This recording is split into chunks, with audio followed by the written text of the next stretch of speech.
ডিমৰীয়াবাসীৰ বাবে সুখবৰ ক্ষেত্ৰত মুকলি RJ Kids Play School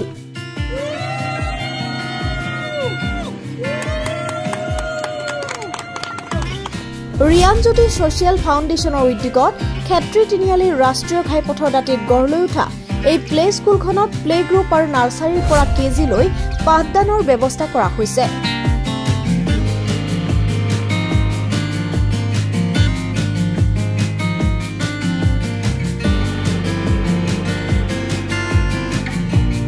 শিশুসকলক খেল ধেমালিৰ লগতে নৃত্য গীতৰ শিক্ষাৰো ব্যৱস্থা কৰা হৈছে RJ Kids Play Schoolত উল্লেখ্য যে স্কুলখনৰ পৰিচালন সঞ্চালক মহেশ মালাকৰৰ প্ৰয়াত পুত্ৰ বিশেষভাৱে সক্ষম ৰিয়ানজ্যোতি মালাকৰৰ সোঁৱৰণত মুকলি কৰা এই প্লে স্কুলখনত প্ৰতি বছৰে দৰিদ্ৰ পৰিয়ালৰ দুগৰাকীকৈ শিশুক বিনামূলীয়াকৈ পাঠদানৰ ব্যৱস্থা কৰা হ'ব বুলিও জানিবলৈ দিয়ে পৰিচালন সঞ্চালকগৰাকীয়ে আজি দিছপুৰ পাব্লিক স্কুলৰ অধ্যক্ষ ইলিয়াছ আলমৰ উপস্থিতিত পৰিচালন সঞ্চালকগৰাকীৰ মাতৃয়ে ফিটা কাটি শুভ উদ্বোধন কৰে RJ Kids Play Schoolৰ উপস্থিত থাকে অঞ্চলটোৰ কেইবাগৰাকীও শুভাকাংক্ষী ব্যক্তি ইতিমধ্যে নামভৰ্তি আৰম্ভ হৈছে উক্ত প্লে স্কুলখনত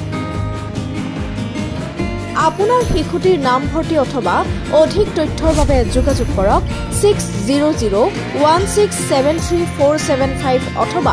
7002748217 নম্বৰত মানে আমাৰ এটো আগৰে প্ল্যানিং আছিল তো ৰিয়ানজ্যোতি সোশ্যাল ফাউণ্ডেশ্যনৰ আন্ডাৰত যেটোবা আমাৰ RJ Kids Play School বুলি গতিকে খোলাৰ এটা হেৰি আছিল প্লে স্কুল আমাৰ ডিমৰীয়া অঞ্চলত আমাৰ ক্ষেত্ৰী মালৈবাৰী বা উলনিৰ এই অঞ্চলত মানে প্লে স্কুল বুলি দেখা নাই মই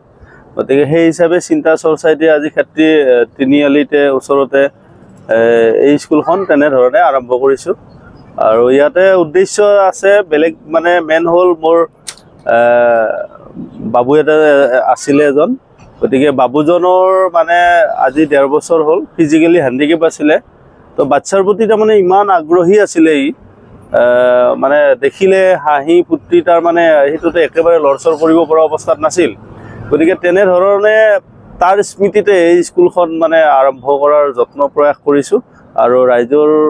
সহযোগিতা কামনা কৰিছো সেই হিচাপে আৰু কিমান ক্লাছৰ পৰা কিমান আমাৰ এতিয়া প্লে গ্ৰুপ থাকিব প্ৰিপাৰেটৰি থাকিব নাৰ্সাৰী আৰু কেজি